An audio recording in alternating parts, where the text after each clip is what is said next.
porque hay un acuerdo internacional para que las siglas se utilicen en idioma inglés, que es una forma de estandarizar el lenguaje. Y bueno, y principalmente lo uso en inglés porque hay otras siglas, por ejemplo, la de la reacción en cadena de la polimerasa, que es una prueba muy de moda ahorita para hacer la detección del SARS-CoV-2, que las siglas son PCR y son las siglas en inglés de reacción en cadena de la polimerasa. Si usáramos las siglas en español, pues serían RCP. Y entonces, cuando el médico nos diga, váyanse a hacer una prueba de RCP, y uno llega a un laboratorio a hacerse un RCP, pues te van a hacer una resucitación cardiopulmonar. Y no, lo que quieres es una reacción en cadena de la polimerasa. Entonces, bueno, esa es la razón por la que las siglas se deben usar en inglés para hacer un lenguaje comprendido universalmente. O sea, no voy a decir ácido desoxirribonucleico en inglés, pero sí voy a usar las siglas en inglés. Ok, entonces dentro de el núcleo de cada una de nuestras células tenemos a esta molécula que es el ácido desoxirribonucleico. Y el ácido desoxirribonucleico está constituido a su vez por 4 tipos de moléculas, que son los nucleótidos, que se llaman adenina, timina, guanina y citosina. Y a estos Pero los llamamos, dime. No está avanzando tu presentación. ¿No está qué? No está avanzando tu presentación. ¿Siguen en el caso Romanov? No, seguimos en la portada, yo al menos, eso veo. Dioses. A ver, voy a salirme. Sí, profesora, no se ha avanzado la presentación. A ver, y hasta me hizo cambios. Voy a dejar de presentar y volver a presentar. Ayer funcionó perfectamente bien. Así es. ¿Ahora qué ven? No se ve todavía. Aún no se ve la presentación.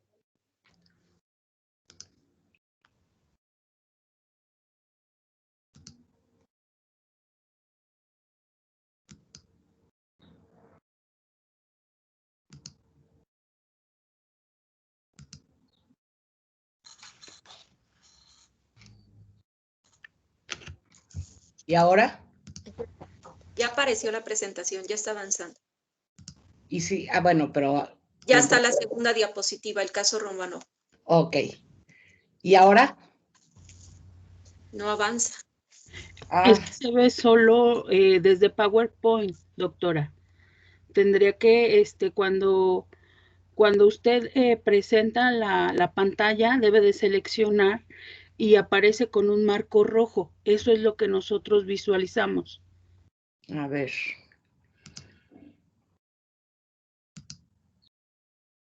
Yo lo estoy viendo con un marco rojo. Ahora sí, ya está desde la presentación. Sí, ya. ¿Cambió? Sí, perfecto. Sí, doctora, gracias. Ok, muy bien. Bueno, entonces dentro de cada una de nuestras células tenemos al ácido desoxirribonucleico, DNA. Ok, y entonces les decía que está constituido por 4 nucleótidos a los que llamamos también por el nombre de la letra inicial. Entonces A es adenina, T timina, C citosina y G guanina. Y el orden en el que se encuentran estas letras en esa molécula de DNA es el que va a determinar si somos una ballena o un árbol o un hongo o una bacteria. Aún más, esta secuencia de DNA entre todos los seres humanos es idéntica en un 99.9%. Y ese 0.1% de diferencia es el que nos permite distinguir a 2 seres humanos diferentes. Aún 2 hermanos relacionados genéticamente como estos jóvenes dos santos, que supongo que ustedes los conocen mejor que yo, no son gemelos, perdón, y en su secuencia de DNA tienen ciertas diferencias que se pueden constituir en una huella genética.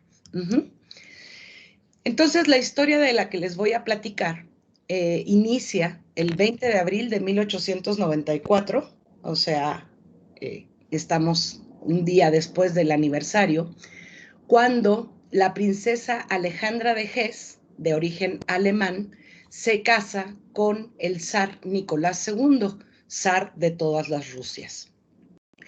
A diferencia de los matrimonios de aquella época y más en esa clase social, ellos sí tuvieron una larga relación de noviazgo. De hecho, hay evidencia epistolar de que se escribían cartas muy amorosas, se casaron muy enamorados y, y se casaron y tuvieron hijos, ¿no? Entonces, en 1895 nació Olga, la hermana mayor. En 1897 nació Tatiana. En 1899 nació María. En 1901 nace Anastasia. Y finalmente, en 1904 nace el príncipe heredero, ¿no? El varoncito de la familia, muy importante pues, para heredar todo el imperio ruso. Esta es una de las últimas fotografías de la familia real. Este es el zar Nicolás II. Ustedes sí ven mi flecha, ¿verdad? Sí. Okay. Sí, maestra. El zar Nicolás Sí. II, su esposa Alejandra, Olga y Tatiana, que constituyen el par mayor por ser las dos hermanas mayores, María y Anastasia, que también las llamaban el par menor, y finalmente el pequeño Alexei. Ahora, desde que Alexei nació, Alejandra se dio cuenta de que padecía un trastorno que ella ya conocía, y era que si el niño se golpeaba, se le hacía tremendo moretón. Cuando le estaban saliendo los dientes, tenía hemorragias en las encías que eran muy difíciles de detener porque el niño sangraba, y bueno, si se hacía una herida, era una cosa terrible. Y ahí es donde entra la historia Rasputín. Rasputín lo que hacía seguramente era un torniquete en el pequeño Alexei y evitaba que continuara sangrando. Y esto llevó a que Rasputín tuviera un tremendo poder moral en Alejandra y este poder se transmitiera al zar Nicolás II, de modo que mucho del destino de la Rusia de aquellos años fue definido por el papel de Rasputín, que entró a la familia deteniendo las hemorragias de Alexei. Bueno, este es el árbol genealógico de Alejandra. Les decía que Alejandra reconoció este padecimiento en su hijo porque su hermano Frederick murió a los 3 años de edad, justamente víctima de una hemorragia. Y a su vez, su hermana Irene tuvo 3 hijos varones, Henry, quien también falleció a los 4 años de edad por una hemorragia, Voldemort, que padecía la enfermedad aunque alcanzó la etapa adulta, y Sigmund, que no padecía la enfermedad. Entonces, Alejandra ya sabía lo que representaba estas hemorragias que sufría su pequeño hijo, y bueno, pues de ahí viene el gran poder que adquirió Rasputín. Ahora, ¿qué es lo que pasa? ¿Cómo se determina el sexo en los seres humanos? Ustedes saben que las mujeres tenemos 2 cromosomas X, mientras que los hombres tienen un cromosoma X y un cromosoma Y. Y entonces nuestras células sexuales, es decir, el óvulo de las mujeres y los espermatozoides de los hombres, llevan una sola copia del ácido desoxirribonucleico, del DNA, y pues uno de sus 23 cromosomas es el cromosoma sexual. Y el cromosoma sexual de todos los óvulos siempre es X. Y el cromosoma sexual de los espermatozoides puede ser X o puede ser Y. Entonces, en el momento en el que se produce la fertilización, si el espermatozoide que fertiliza lleva un cromosoma Y, el producto va a ser XY y por lo tanto un varón. Si el espermatozoide que fertiliza al óvulo lleva un cromosoma X, el cigoto producido va a ser XX y por lo tanto sexo femenino. Ahora, ¿qué es lo que pasa cuando ocurre la hemofilia, que es el nombre de la enfermedad que padecía el pequeño Alexei? Resulta que uno de los genes que codifican a una de las proteínas de la cascada de coagulación de la sangre está codificado en el cromosoma X. O sea, aquí se codifica un gen, o sea, está un gen que codifica una proteína que funciona en nuestro torrente sanguíneo para coagular la sangre. Y entonces, si la mujer tiene una mutación en ese gen, y, o sea, en el óvulo de esa mujer hay una mutación en el cromosoma X y es fertilizado por un espermatozoide con su cromosoma Y, el producto de esta fertilización es un varón y va a padecer hemorragias incontrolables porque no tiene el gen que codifica para la coagulación de la sangre, que codifica para esta proteína de la coagulación de la sangre. En cambio, si quien fertiliza a el óvulo con la mutación es un espermatozoide que sí tiene al cromosoma X bien, entonces este cigoto, bueno, esta niña, cuando ya nazca, sí va a producir la proteína que coagula la sangre porque entra el otro cromosoma X. Entonces, las mujeres son portadoras de esta enfermedad y los hombres la manifiestan de manera dominante. Ahora, si Alexei no se estaba desangrando, la verdad es que la pasaban a todo dar. Imagínense, eran los hijos de los zares de Rusia.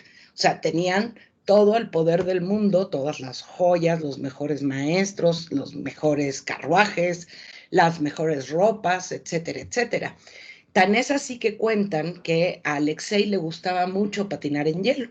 Y pues patinar en hielo es una actividad muy peligrosa, más cuando la sangre no coagula. Y entonces, justamente para, evitar que Alexei patinara en un lago que se podía romper el hielo, lo que hacían era mandar hundir sus yates. En el invierno se congelaba, se convertía en una pista de patinaje ideal y muy protegida para el niño, y mientras tanto, pues mandaban a hacer otro yate para la siguiente temporada. No así para el pueblo ruso. El 2 de marzo de 1917, el zar Nicolás II fue obligado a abdicar en su nombre y en el nombre de todos sus herederos. En ese momento, la familia imperial fue apresada. Había mucha efervescencia política en la Rusia de aquella época y todavía transcurrieron algunos meses hasta que triunfó la revolución bolchevique con Lenin a la cabeza en octubre de 1917. Sin embargo, la familia real había sido apresada desde el mes de marzo y fue conducida a un palacio en Siberia, en la ciudad de Ipatiev, y bueno, pues simplemente a ese palacio lo rodearon de una cerca, pusieron soldados bolcheviques cuidando que no hubiera escape de los prisioneros, pero dentro del palacio ellos seguían pasándola dentro de lo que cabe, encerrados a todo dar, ¿no? Seguían pues resultando muy onerosos para la naciente revolución rusa, que estaba manteniendo pues de alguna manera a estas personas cual parásitos, y en algún momento se recibió la orden de que fueran ejecutados. ¿Quién dio la orden? Históricamente no está claro. Si lo buscamos en Wikipedia, dice que fue Stalin. Sin embargo, no está claro quién fue, si fue Stalin, si fue Lenin, todos lo negaron en su momento. Es probable que haya sido una decisión de quien haya dirigido a las Fuerzas Armadas en Ipatiev. Quién sabe quién fue, pero el hecho es que en la madrugada del 17 de julio de 1918, la familia real completa, es decir, Nicolás Romanov, su esposa Alejandra, las 4 princesas y el príncipe Alexei, junto con un médico, una enfermera y 2 sirvientes, fueron llevados a un cuarto en el sótano de este palacio de Ipatiev, donde fueron fusilados. Incluso los soldados bolcheviques que estuvieron ahí contaban que les costó mucho más trabajo matar a las mujeres y que les tuvieron que dar el tiro de gracia, es decir, un tiro en la nuca, porque se habían escondido las joyas dentro de sus corsés y entonces las balas rebotaban. Finalmente, en Moscú se recibe la noticia de que pues fueron ajusticiados. Desde ese mismo momento, empezó a haber rumores de que algunos miembros de la familia Romanov habrían sobrevivido. Y vamos a platicar de uno de estos casos. Cuando en 1920 una mujer, una joven, trata de lanzarse al río en Berlín. O sea, ella se quería suicidar. Llega la policía, la detienen, evitan que se lance al río. La mujer solo hablaba ruso y pues estaba muy alterada. La llamaron la rusa desconocida. Y bueno, pues si se había tratado de lanzar al río es que estaba loca y entonces la llevaron a un hospital para enfermos mentales en Daldorf. Y permaneció ahí durante 18 meses hasta que una mañana pidió hablar con el director del hospital y le dijo, pues yo no tengo por qué estar aquí porque resulta de que yo soy Anastasia Romanov. Ay, sí, le dice el director. ¿Y tu nieve? No, pues ella le empieza a contar su historia, muy coherente, la construye perfectamente. El director pues se da cuenta de que está perfectamente cuerda y que la historia que está contando corresponde exactamente con la realidad y entonces decide darla de alta. O sea, pues no tiene por qué seguir en la institución para enfermos mentales y entonces es dada de alta. Ella en ese momento asume el nombre de Anna Anderson. Y bueno, cuando sale del manicomio, pues evidentemente a la familia Hess no le gusta nada que haya esta chica que dice que es miembro de la familia, y entonces es obligada a demostrar en la corte su pertenencia a la familia real, porque ella decía, yo soy Anastasia. Bueno, podría en realidad esta rusa desconocida ser Anastasia Romanov. Resulta de que tenía el mismo color de ojos, el mismo color de cabello, la misma estatura e incluso una seña particular en su cuerpo, que era un pie equinovalgo. El pie equinovalgo es un pie metido, ¿no? Con el que nace aproximadamente el 5% de la población, pero nos ponen una plantilla en la primera infancia y ya se te endereza el pie. Pero bueno, en esa época, hace más de un siglo, no se usaba aún. Y entonces, pues tanto Anastasia Romanov como Anna Anderson tenían esta característica que era un pie chueco. El caso se discutió por 2 décadas en la corte. Cosas que analizaron fue, por ejemplo, la escritura. Aquí tenemos un fragmento de un cuaderno de Anastasia, ¿no? Aquí escribió la palabra conejo, y sobre la palabra conejo le pidieron a Anna Anderson que escribiera tratando de seguir la misma letra. Aquí, por el contrario, tenemos la letra de Anna Anderson y cómo sería el trazo, según los expertos, de la letra de Anastasia. Entonces, bueno, es como que ustedes ahora busquen un cuaderno de segundo o tercero de primaria y escriban encima, ¿no? Probablemente la dirección del trazo, la presión que ejercen sobre el cuaderno puede ser muy similar, pero no va a ser idéntica. Aquí estamos hablando de la letra de una adulta con la letra de la Anastasia niña. Entonces, bueno, la corte decidió que no podía concluir con esto si era o no era Anastasia Romanov, Anna Anderson. La siguiente fue analizar la forma de las orejas. Entonces, resulta de que esta foto de la derecha es la única foto que existe en el mundo mundial de la oreja de Anastasia. Y entonces, bueno, pues es la única foto. Toman la foto lo más parecido posible de la oreja de Anna Anderson y en rosa vemos el trazo de la oreja de Anastasia dibujada sobre la oreja de Ana. Y en la foto de la derecha, al revés, la oreja de Anastasia y el dibujo de la oreja de Ana. Y pues no, la verdad es que no se parecen. Si se fijan, el tamaño del pabellón es muy distinto.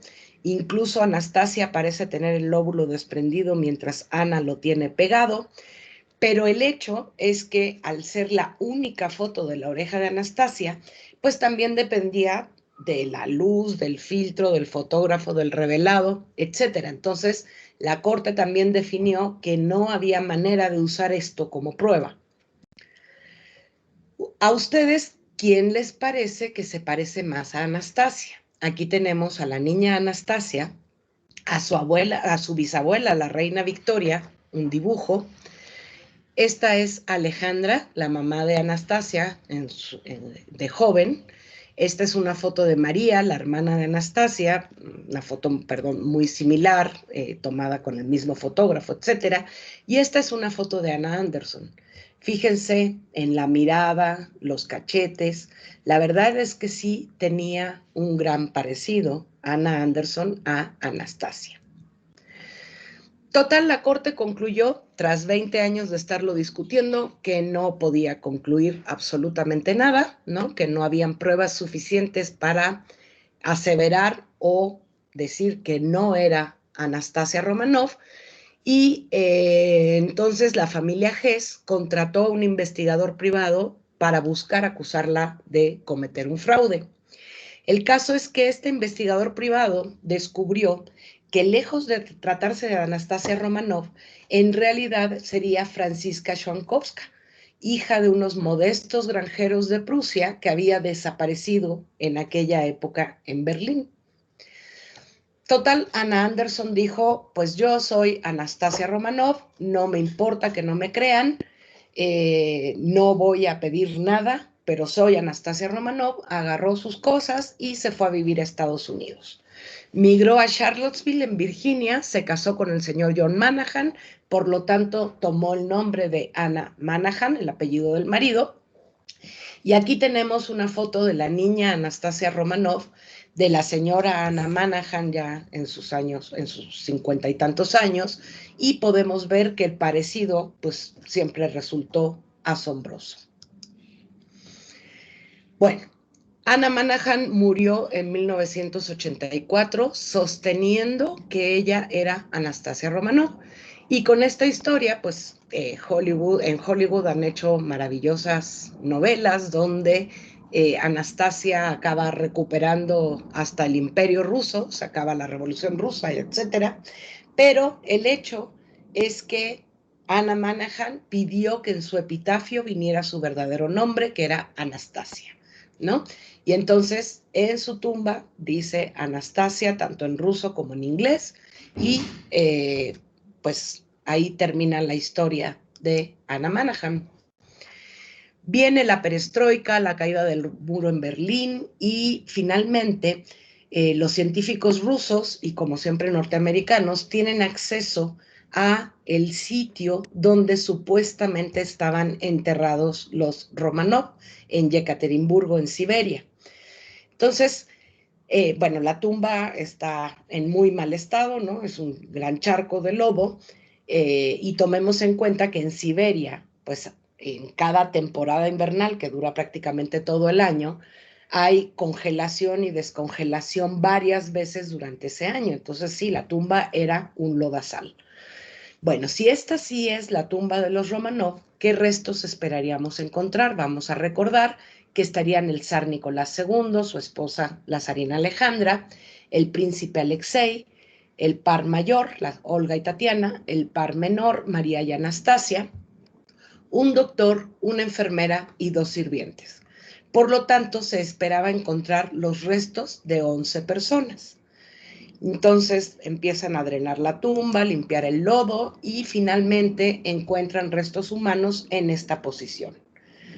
Aquí entran los antropólogos forenses que pues tratan de armar el rompecabezas viendo qué hueso corresponde a qué resto humano, y finalmente encuentran 9 restos humanos.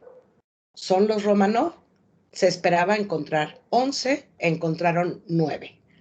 Entonces se llevaron a cabo, o sea, bueno, no correspondía el número de restos humanos que encontraron con respecto a lo que se esperaba. Pero bueno, ni modo de apagar la luz e irnos, son investigadores, y entonces lo que hicieron fue pruebas anatómicas para tratar de definir la edad y el sexo de estos restos humanos. Y entonces lo primero fue analizar la presencia de las muelas del juicio.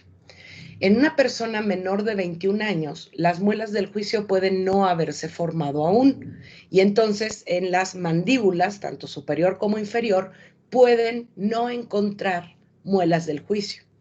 Sin embargo, si las muelas del juicio están formadas, independientemente de que hayan salido o no, pero se forman, Se trata de una persona que tenía más de 22 años al morir. Otra prueba que realizaron fue analizar si existían anillos intervertebrales. Cuando somos jóvenes de menos de 17 años, nuestras vértebras en la columna vertebral están separadas por cartílago. Entonces, el cartílago es muy flexible y por eso los niños son muy flexibles y se doblan de arco y etcétera. Pero este anillo de cartílago, conforme vamos creciendo, se va calcificando. Y en una persona mayor de 17 años ya tiene mucho calcio, es muy duro, y al separar dos vértebras se aprecia un anillo de calcificación. O sea, el cartílago cuando se degrada por estar el cuerpo enterrado no deja ninguna huella. En cambio, este anillo de calcificación que se puede apreciar entre las vértebras de los adultos, pues es indicativo de que esta persona tenía más de 17 años al morir. Y finalmente, la forma de la pelvis. La pelvis femenina es corta y ancha y con un gran hueco para permitir el probable albergue de una criatura, mientras que la pelvis masculina es alargada y estrecha. Y entonces le aplicaron estas 3 pruebas a los 9 restos humanos que habían encontrado. Entonces aquí tenemos el esqueleto número 1, vieron que sí tenía muelas del juicio, por lo tanto era el resto de alguien mayor de 22 años al morir. Se confirmó porque sí tenía la presencia de anillos intervertebrales, entonces mayor de 18 años al morir, y además se trataba de la pelvis de un hombre.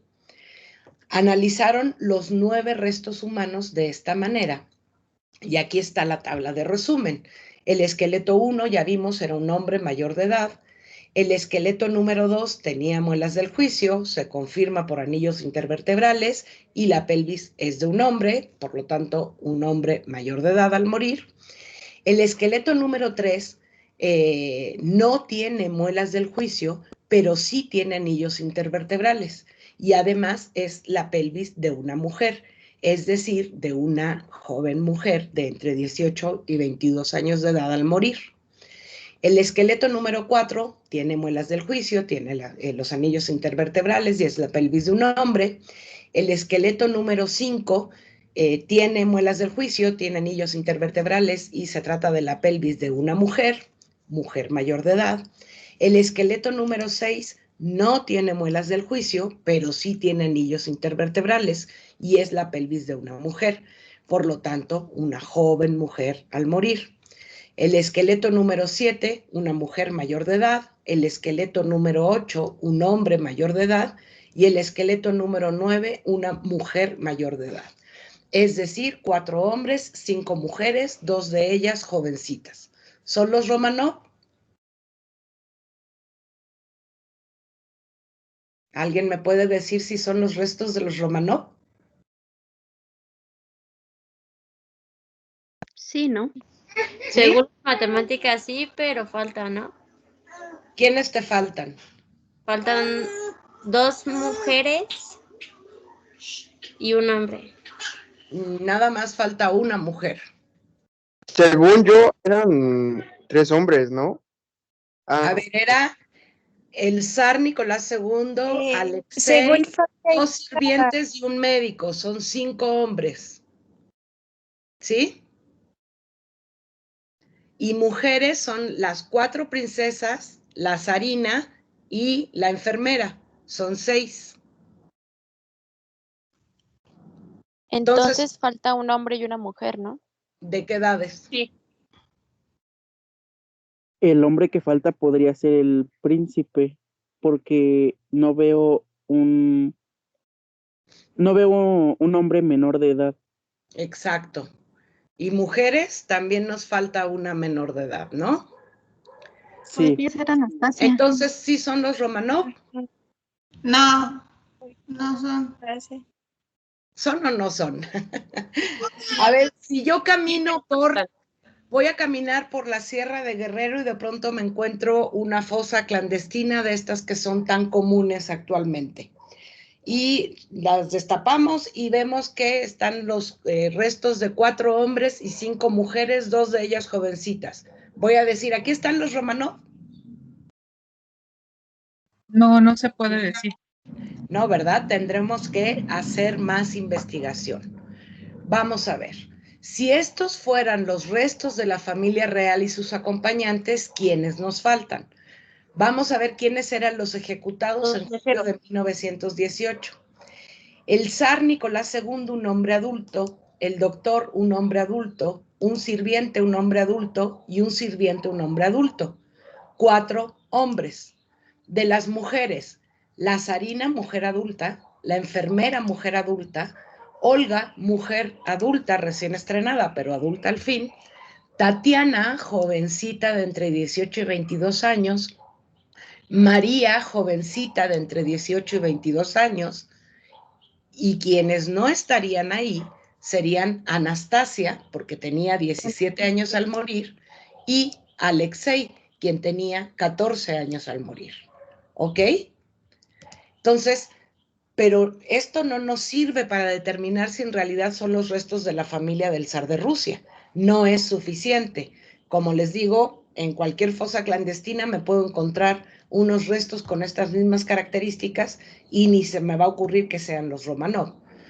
Entonces, de 11 restos humanos se encontraron 9, 4 hombres, 5 mujeres, todos mayores de 18 años. Entonces, si esa fuera la tumba de los Romanov, pues nos faltan los niños. ¿Todos estamos de acuerdo? Sí. Sí. Ok, vamos a ver si son los restos de los Romanov. Empezamos esta plática diciéndoles que en el DNA se alojan las instrucciones genéticas de todos los organismos vivos.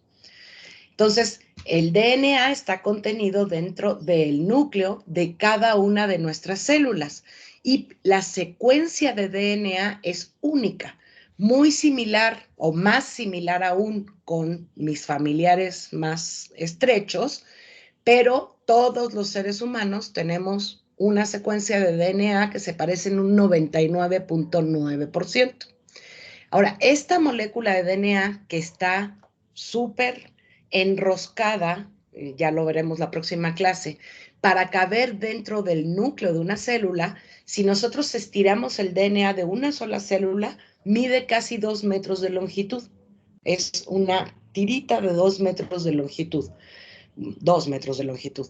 Y, sin embargo, se empaca para formar un cromosoma y, bueno, 46 cromosomas y caber dentro del núcleo de cada una de nuestras células. Pero no solo en el núcleo de las células tenemos DNA. Hay DNA en otro lugar de las células y es en las mitocondrias. Las mitocondrias, ustedes saben que es donde se produce la energía celular, también contienen su propia secuencia de DNA. Y entonces, la prueba de DNA mitocondrial se puede utilizar para identificar restos de distintos seres humanos. Entonces, el DNA, ya lo vimos, está constituido por estas 4 moléculas, que son adenina, timina, citosina y guanina. El orden de esas letras constituye la secuencia de DNA. El DNA que está en el núcleo son 6.400 millones de pares de bases, o sea, 6.400 millones de pares de estas letras, A con T, C con G. En cambio, el DNA mitocondrial es mucho más pequeño, solo tiene 17.000 pares de bases.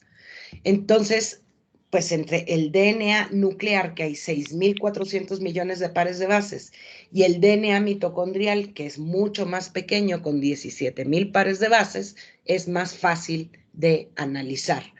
Pero además es un DNA pequeño y circular. Entonces, al estar enterrado en Siberia, el DNA mitocondrial, el DNA nuclear, perdón, de esos restos humanos que se congeló y descongeló muchas veces en el casi siglo que estuvieron enterrados, el DNA nuclear se parte en pedacitos. Es el efecto de congelar y descongelar, congelar y descongelar. El DNA se parte en pedacitos, también el mitocondrial, pero sobre todo el DNA nuclear. Y además hay una sola copia por célula en el núcleo. En cambio, mitocondrias, podemos encontrar 10 o hasta 300 mitocondrias en cada célula con ese DNA circular más pequeño que también se parte en pedacitos, pero no tantos pedacitos como el DNA nuclear. Pero la otra gran ventaja es que el DNA mitocondrial se hereda únicamente por línea materna. Los espermatozoides sí tienen mitocondrias, pero lo tienen en la cola. Justamente, recuerden que es la pila energética de la célula, la mitocondria, y los espermatozoides, para echarse el viaje que se tienen que echar para alcanzar al óvulo, tienen las mitocondrias en la cola. Cuando un espermatozoide fertiliza un óvulo, solo entra a la cabeza y la cola se queda fuera. Por lo tanto, solo entra el DNA nuclear y no entra el DNA mitocondrial porque las mitocondrias se quedan fuera.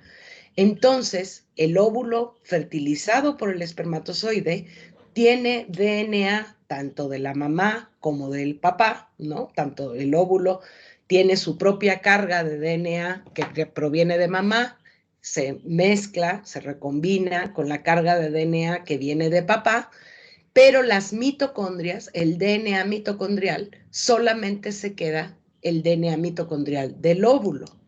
Es decir, una mujer y un hombre tienen un hijo, este hijo hereda el DNA mitocondrial de su mamá y no de su papá, ¿no? Un hombre y una mujer tienen un hijo y una hija, perdón, una hija y un hijo.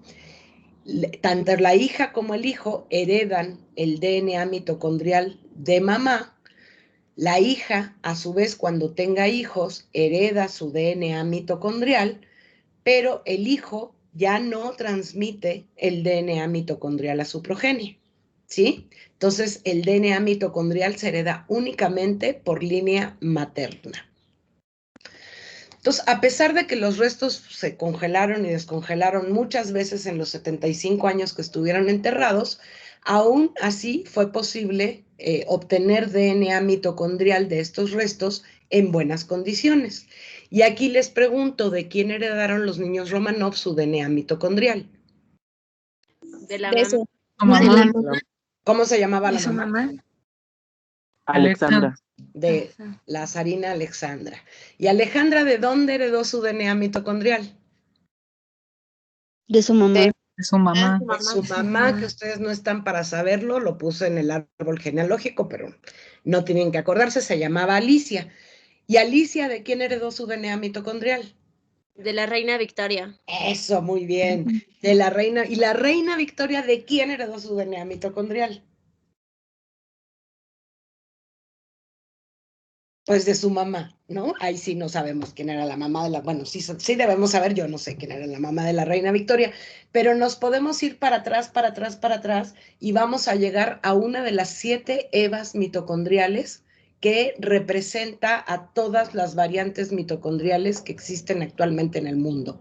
O sea, todo el DNA mitocondrial de la humanidad proviene de 7 DNAs mitocondriales originales que se llaman las Evas mitocondriales, ¿no? Que serían las 7 mujeres que heredaron a todo el mundo sus mitocondrias.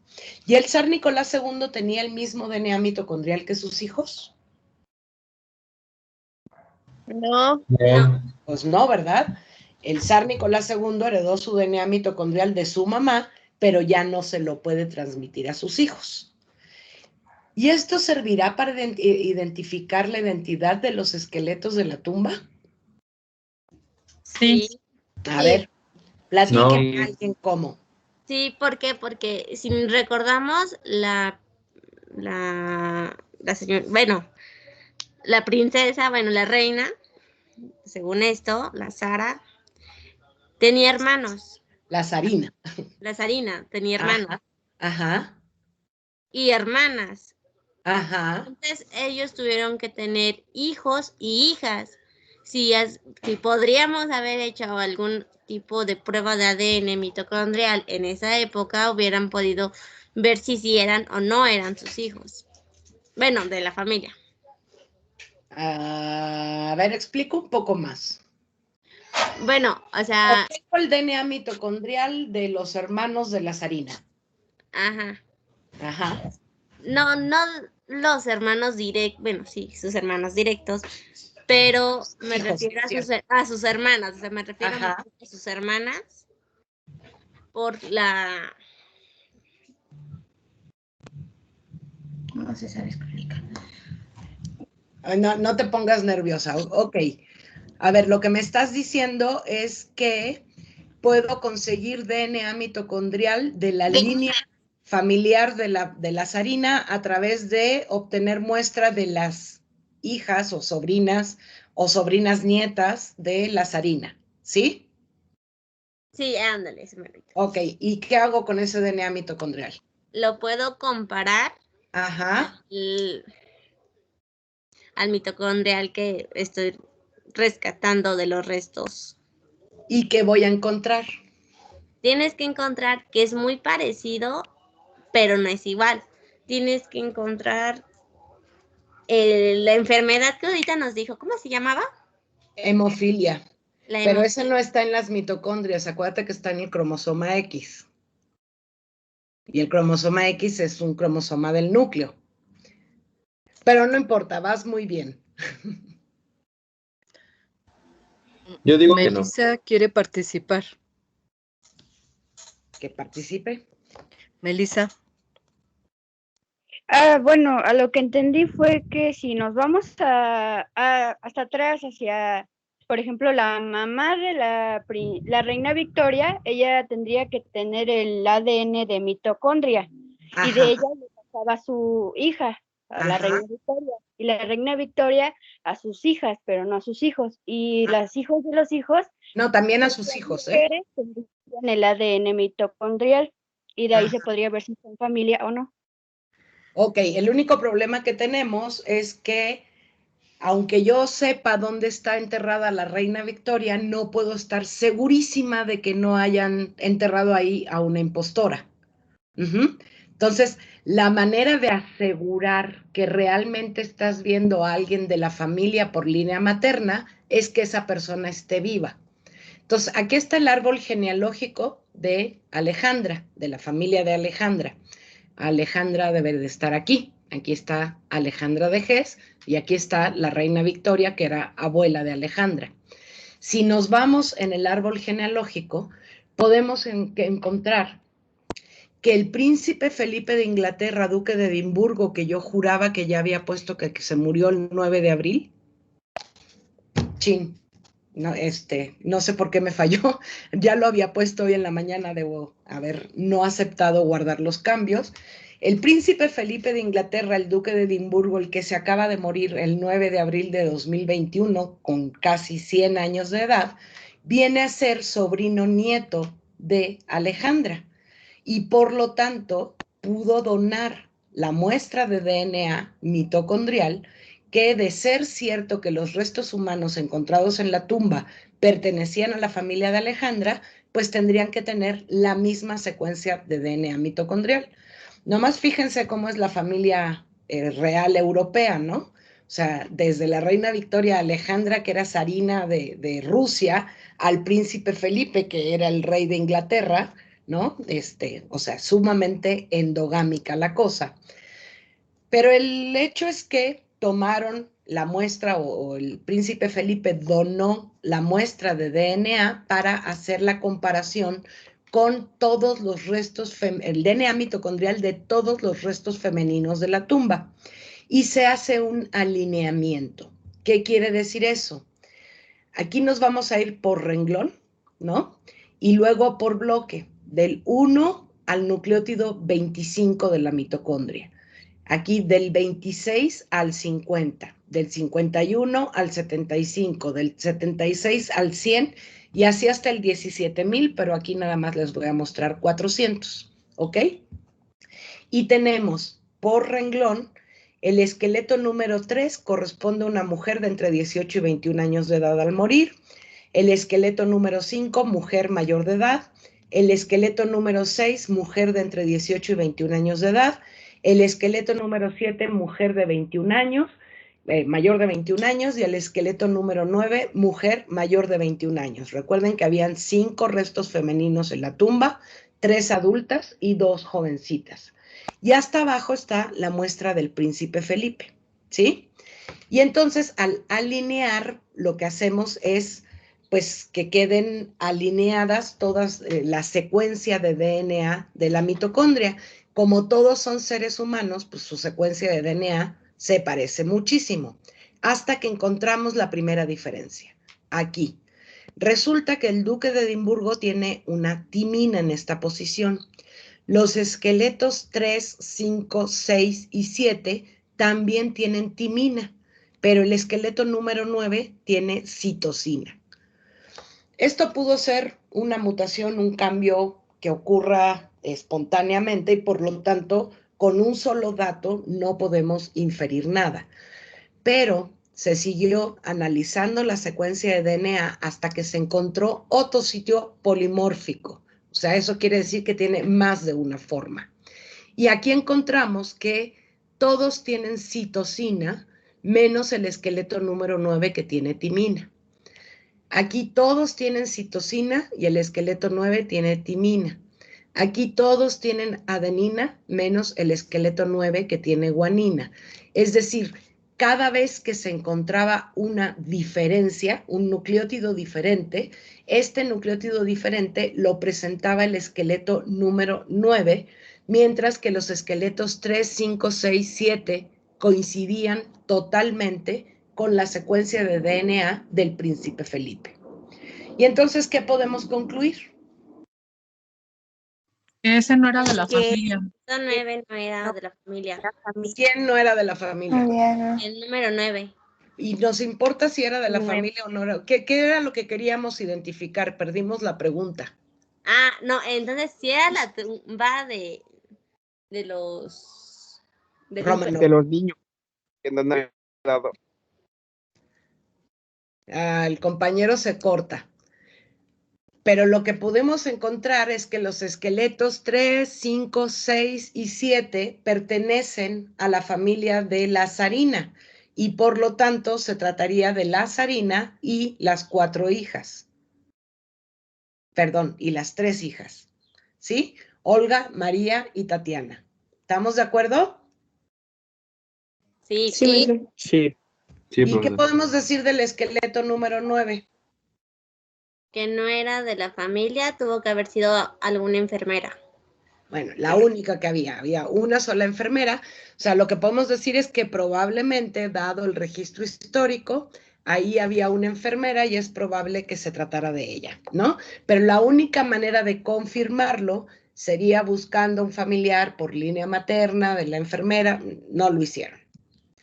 Ahora, se pudo hacer lo mismo con los restos masculinos, ¿no?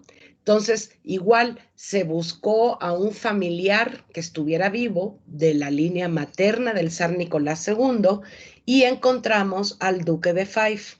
El duque de Fife, también de Inglaterra, viene a ser sobrino nieto del zar Nicolás II y por lo tanto, si son de la misma familia, pues tendrían que tener la misma secuencia de DNA mitocondrial.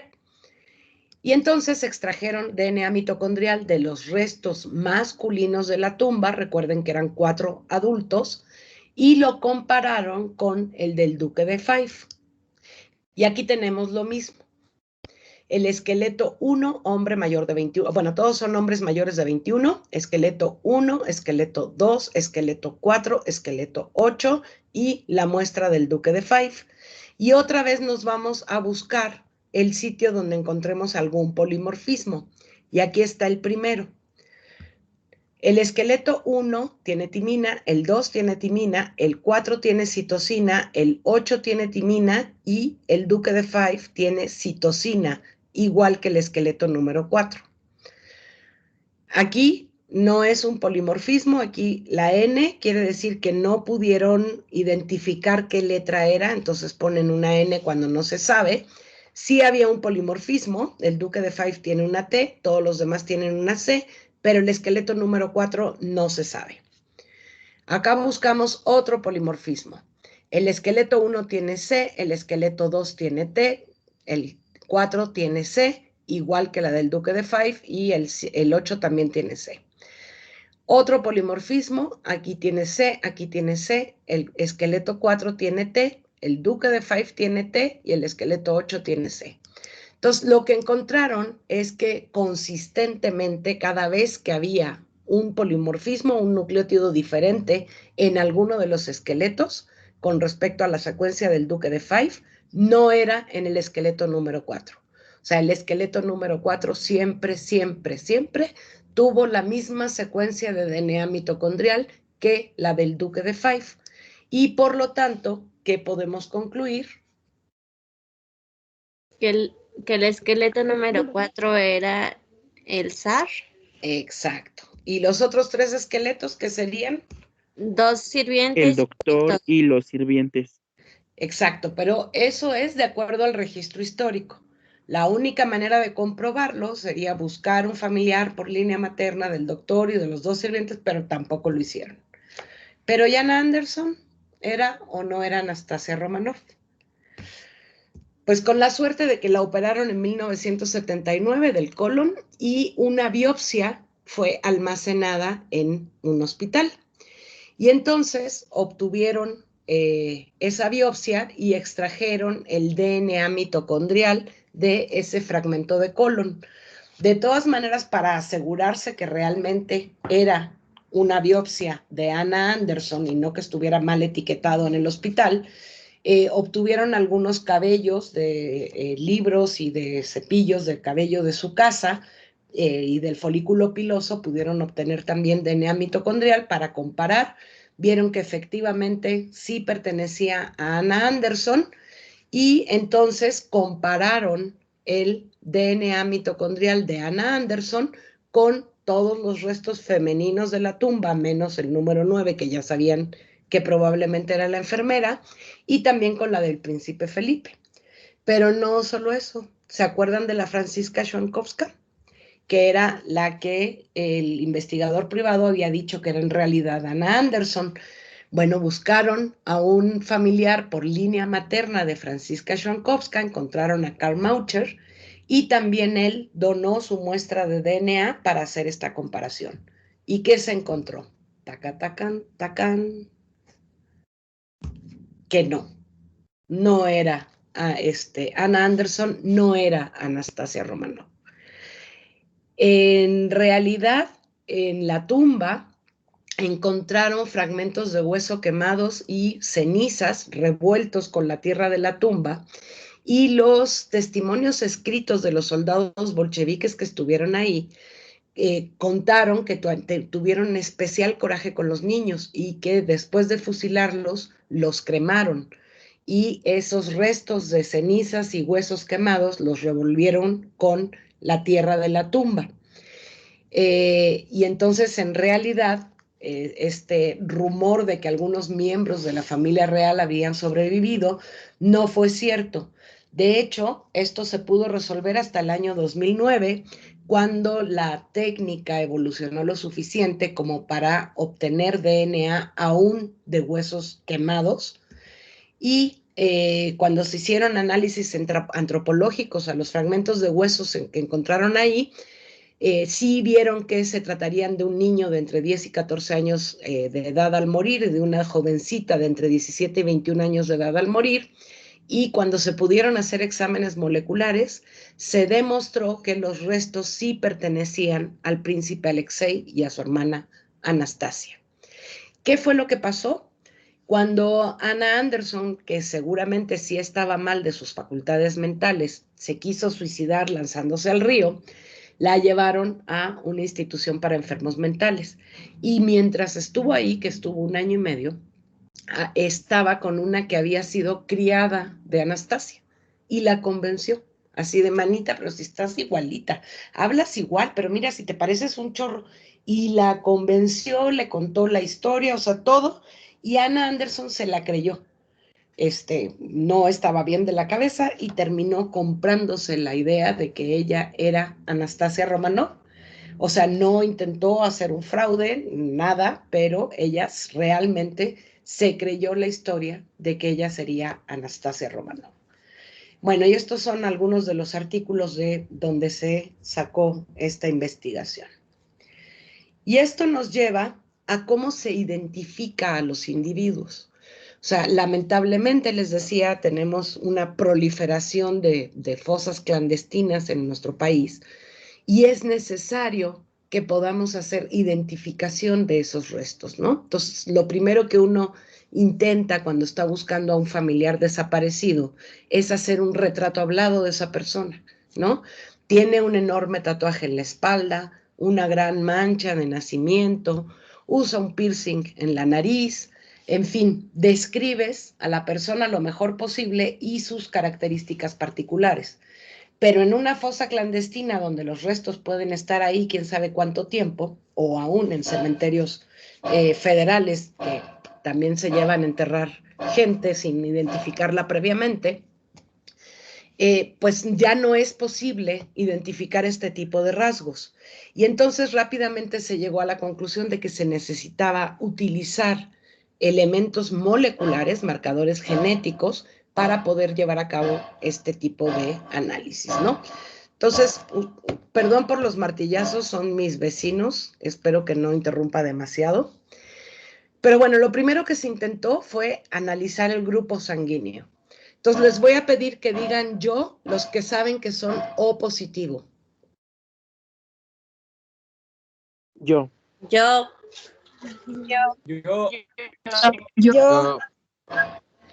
Bueno, les aseguro que aproximadamente...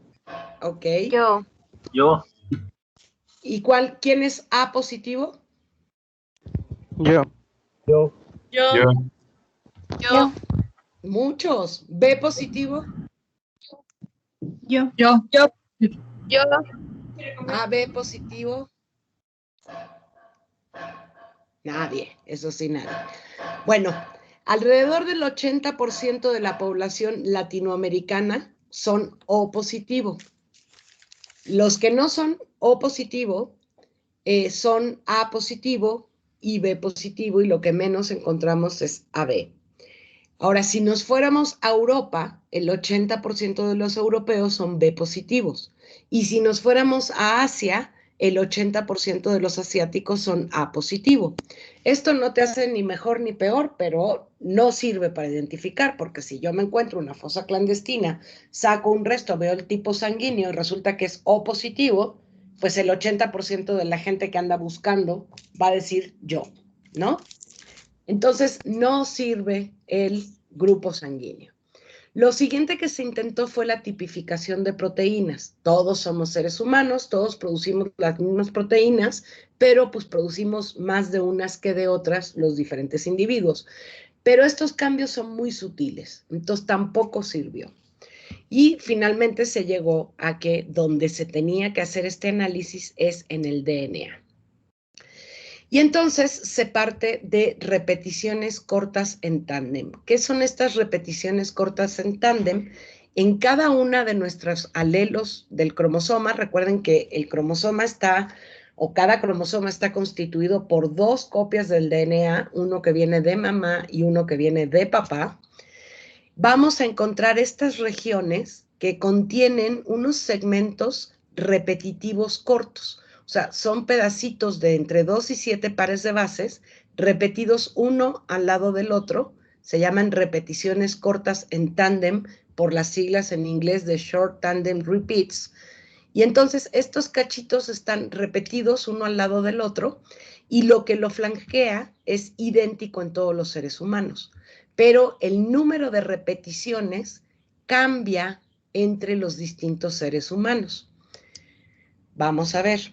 Estas repeticiones cortas en tándem o STRs, que puede ser, por ejemplo, la secuencia AATG, son 4 nucleótidos y se repite en este alelo 1, 2, 3, 4, 5, 6, 7 veces. Y en el otro alelo, en esta persona, la secuencia AATG se repite 8 veces. Entonces, son estos segmentos pequeñitos de entre 2 y 7 pares de bases repetidos uno al lado del otro. Y esto lo podemos encontrar en todo el genoma del ser humano. En promedio, cada 5,000 a 10,000 nucleótidos nos vamos a encontrar uno de estos segmentos que tienen repeticiones. Y un gran número de estas secuencias tienen un alto grado de polimorfismo, es decir, son diferentes en más del 1% de la población. Todas estas repeticiones cortas en tándem, conocidas como STRs, son muy polimórficas. se pueden recuperar aún de muestras muy degradadas, donde haya pasado mucho tiempo, o de muestras que estén hundidas en el agua o quemadas, etcétera. Se pueden amplificar al mismo tiempo entre 3 y 15 marcadores STRs en una sola reacción en cadena de la polimerasa, que ahorita vamos a ver. Esto permite a los laboratorios forenses del mundo que se utilice poco tiempo material y se requiere muy poquita muestra para hacer esta amplificación de STRs, y este uso se ha generalizado en todos los laboratorios del mundo. Ahora, algo muy importante para aplicar estos polimorfismos es la creación de una base de datos. Y les doy un ejemplo, uno de los primeros casos que nos asombró en México de los cárteles fue el del pozolero, que fue por ahí de los años 90. Agarraron a un individuo se me fue, pero era no. Ay, ¿cómo se llama la ciudad más criminal? ¿Ciudad Juárez? Ciudad Juárez, muchas gracias. Perdón, ahorita es Celaya, pero no. Esto fue en Ciudad Juárez, agarraron a este individuo al que se le llamó el pozolero. Y él lo que hacía era deshacerse de los cadáveres generados por los cárteles. Entonces, los diferentes cárteles, él no trabajaba para uno en específico, le llevaban un cuerpo y él lo metía a un tambo con sosa cáustica y ahí se deshacía del cadáver.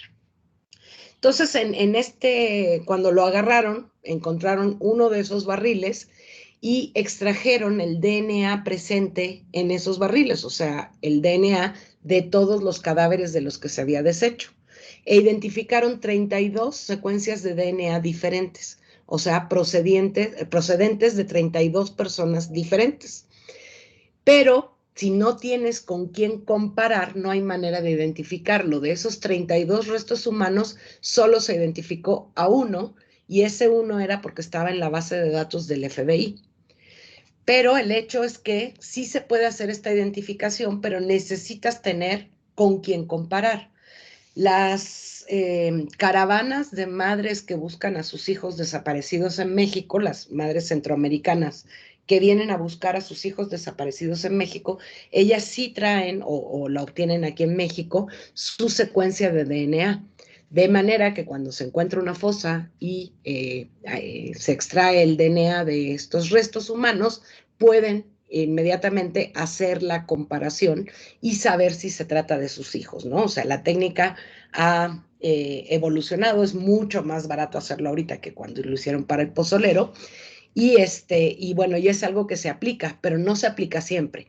O sea, cuando, por ejemplo, en Morelos enterraron un montón de cuerpos en el cementerio federal sin haberlos identificado, pues esos tampoco estaban tipificados, ¿no? Entonces, pues fueron enterrados y ya cuando los desenterraron hubo que hacer la tipificación.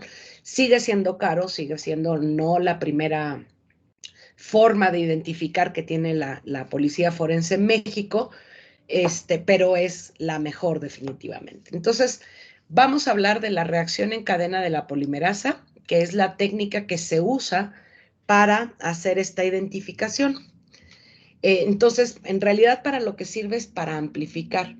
Es decir, en el caso de la policía forense les decía que aunque la muestra sea escasa, esté muy degradada, se puede obtener DNA. Ustedes supongo que habrán visto CSI, ¿no? La serie esta de policía forense en cada ciudad de Estados Unidos, pero bueno, en CSI lo que hacen es que hubo un violador anoche, ¿no? Que violó a una mujer y obtienen el DNA de la mujer y se dan cuenta, o sea, el DNA de las células de la zona vaginal de la mujer, y encuentran DNA tanto de la mujer como de los espermatozoides del hombre. Ahora, el modus operandi de este violador se parece mucho a un caso en Mississippi de hace 15 años, y entonces Homero, o Horacio se llama, se va al Mississippi y al almacén de la policía y encuentra una pantaleta de aquella violada hace 15 años con el mismo modus operandi que la violación de ayer. Entonces se lleva la pantaleta a su laboratorio, extrae el DNA, lo amplifica, lo compara y ve que sí se trata del mismo violador, ¿no? Entonces, eso que pasa en la serie de televisión, pues sí pasa en la vida real, nada más que no hay un solo policía que se traslade y haga los experimentos y mate a los malos, ¿no? Pero los científicos forenses sí llevan a cabo este tipo de análisis. Entonces, bueno, la muestra puede ser muy escasa y estar muy degradada y por eso se hace la reacción en cadena de la polimerasa. En realidad, la reacción en cadena de la polimerasa para lo que sirve es para amplificar la cantidad de DNA que tienes. Entonces, lo voy a platicar con el caso del coronavirus, ¿no? Ustedes saben que el PCR es la prueba más aceptada para identificar si un paciente tiene o no tiene al coronavirus. Y entonces, el coronavirus, pues es un virus que su ácido nucleico es RNA, y este RNA se aloja en las células del aparato respiratorio del paciente enfermo, y entonces lo que hacemos es una extracción de las células de ese paciente. Entonces, cuando se extrae las células de ese paciente, pues te llevas células de bacterias que habitan en nuestro tracto respiratorio, te llevas células que pueden estar o no infectadas con el RNA del virus. Y entonces se hace una extracción del RNA, se obtiene todo el RNA que haya en esa muestra de la garganta del paciente. Entonces va a haber RNA de bacteria, RNA del humano y, si estaba presente, RNA del coronavirus. Pero lo que menos va a haber ahí es RNA del coronavirus. Ese RNA en el laboratorio va a ser convertido a DNA utilizando una enzima que se llama transcriptasa reversa, que convierte a la secuencia de RNA en DNA. Y el DNA es el que va a ser sometido a la reacción en cadena de la polimerasa. Y entonces, aquí lo que tenemos es, en el tubito de la muestra del paciente, todo el DNA que se obtuvo a partir del RNA del paciente. Entonces hay DNA del paciente fundamentalmente, DNA de las bacterias que pudiera haber tenido, y entre todo ese mar de DNA queremos saber si hay el DNA que corresponde al RNA del coronavirus. Entonces es esta secuencia blanco. La técnica empieza por calentar al DNA. Si calentamos un DNA de doble cadena, lo que hacemos es separarlo, se rompen los puentes de hidrógeno que mantienen unidos a los pares de bases, adenina con timina, citosina con guanina, se separa en dos, y después vamos a reducir la temperatura a la temperatura de alineamiento de los primers. Los primers son secuencias cortitas específicas que reconocen al DNA del coronavirus. O sea, recuerden que el coronavirus ya lo tenemos secuenciado, lo conocemos perfectamente. Entonces se escogieron secuencias de DNA en los extremos de los genes del coronavirus y se sintetizan estos oligos, se llaman, o primers, ¿no? Que llevan la secuencia específica del coronavirus. Entonces, como el DNA es complementario, si A se encuentra con T, se van a formar un enlace de hidrógeno, T con A, C con G, etc. Entonces, lo que hacen estos primers es unirse complementariamente solo si encuentran a su secuencia blanco. Si no está la secuencia blanco, si no es idéntica, no se pegan. Entonces, reducimos la temperatura a la temperatura para que se peguen esos primers sin que todo el DNA se vuelva a unir. Como son secuencias chicas, es una temperatura mayor. Y después vamos a poner a una DNA polimerasa. La DNA polimerasa es una enzima que copia al DNA de cadena sencilla. Es decir, si ve una C, mete una G, si ve una A, mete una T, si ve una T, mete una A, etc.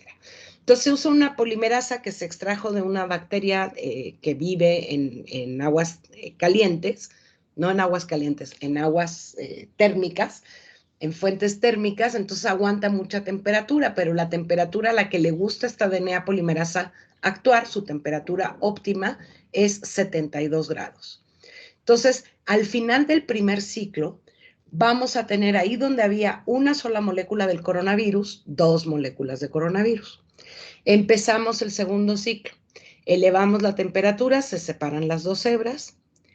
Reducimos la temperatura a la temperatura del alineamiento de los primers específicos para el coronavirus y elevamos a 72 para que la DNA polimerasa polimerice, ¿no? Copia el DNA.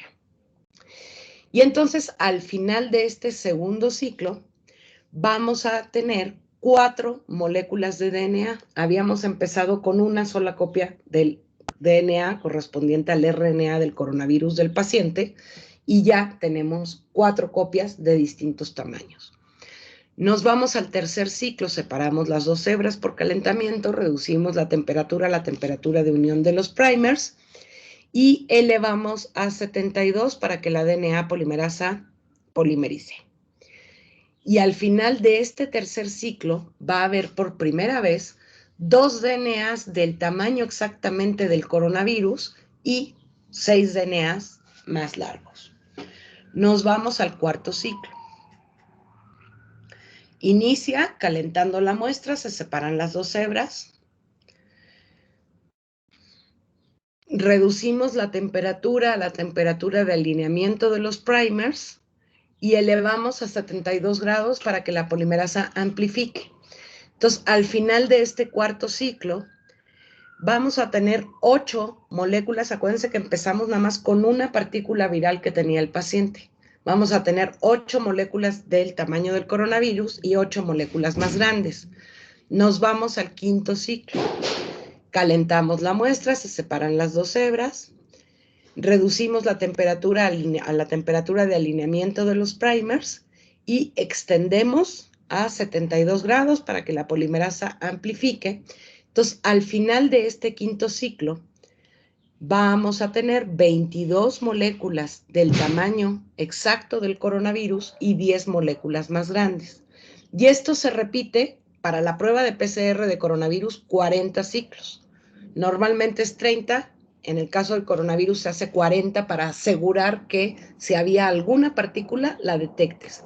Porque al final, ahí donde había un solo RNA del coronavirus, vamos a encontrar 1.073.741.766 partículas del virus, del DNA del virus, y 60 de otros tamaños.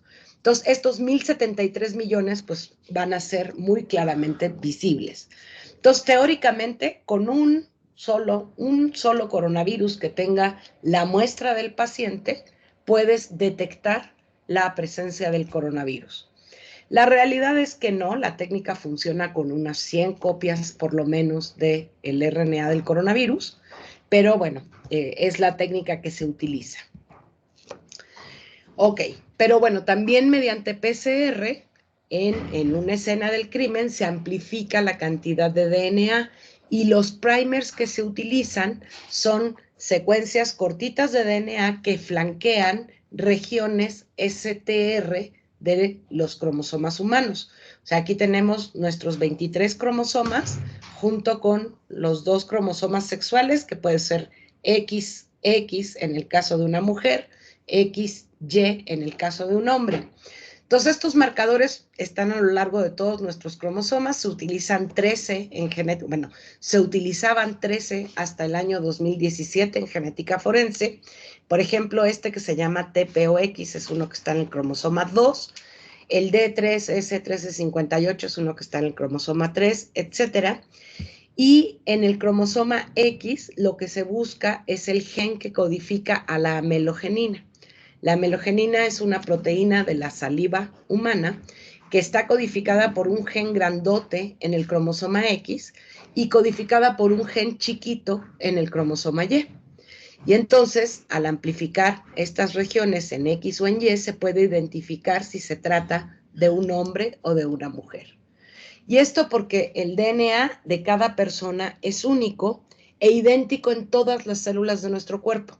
El mismo DNA tengo en la punta de mi nariz, que en mi hígado, que en la punta del dedo del pie.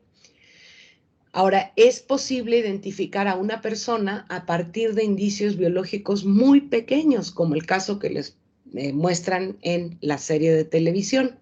Y además es posible obtener información aunque haya transcurrido mucho tiempo.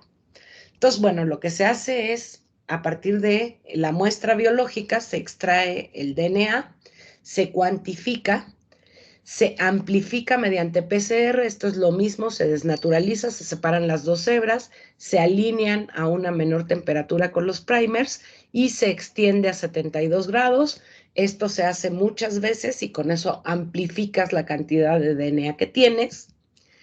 Y después esto se separa y se detecta mediante secuenciación.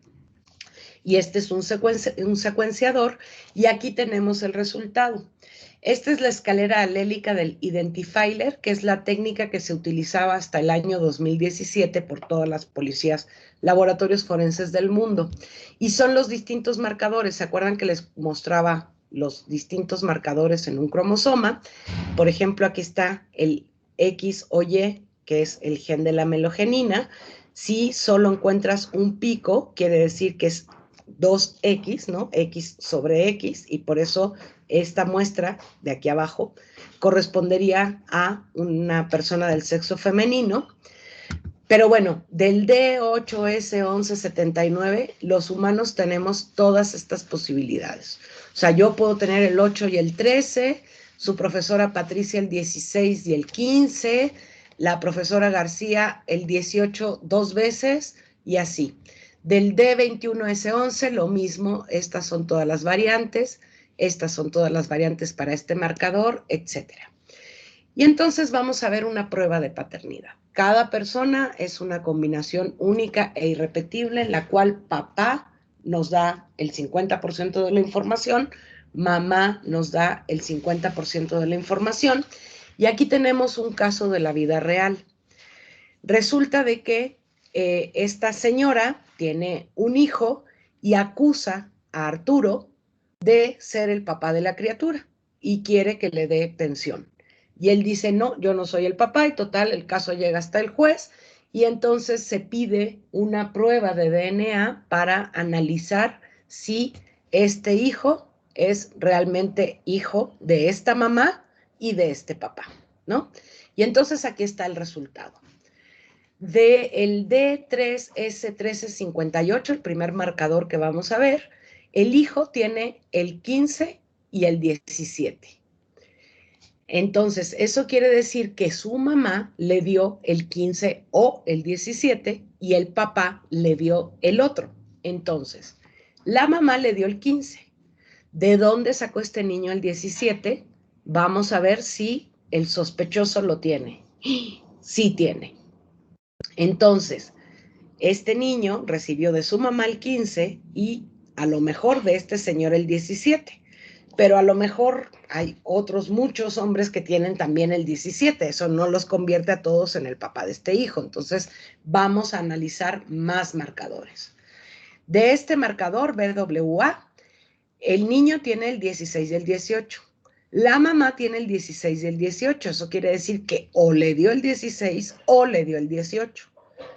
Si Arturo tuviera el 12 y el 14, pues no es el papá de ese hijo, pero resulta que Arturo también tiene 16 y 18. Entonces, de estos dos, los dos marcadores dicen que sí puede ser el papá.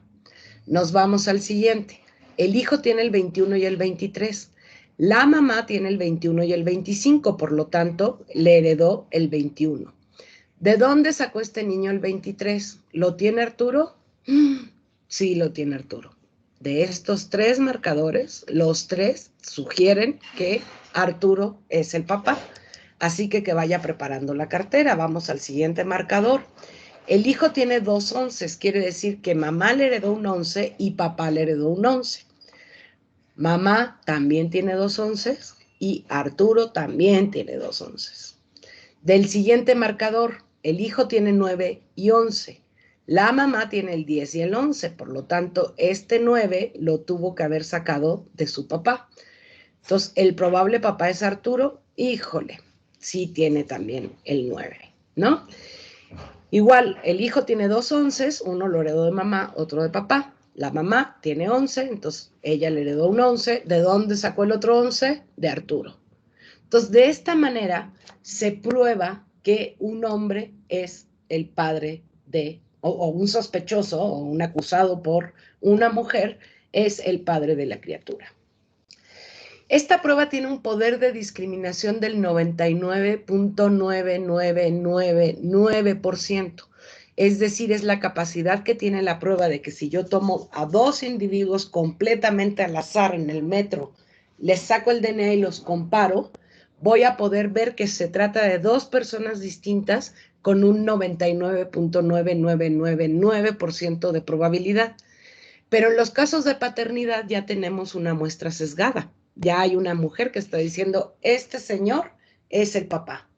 Y entonces ahí la probabilidad de paternidad se nos va al 99.73%, que sigue siendo mucho, pero si tomamos en cuenta que hay 7.800 millones de individuos habitando este planeta, pues ese 0.27% de diferencia hace a 20 millones de individuos. O sea, hay 20 millones de individuos que tienen el mismo perfil genético en esta prueba con 13 marcadores, y entonces, pues, a los 20 millones, si les hacemos el análisis o si una mujer los acusa, podría salir que es el padre de la criatura.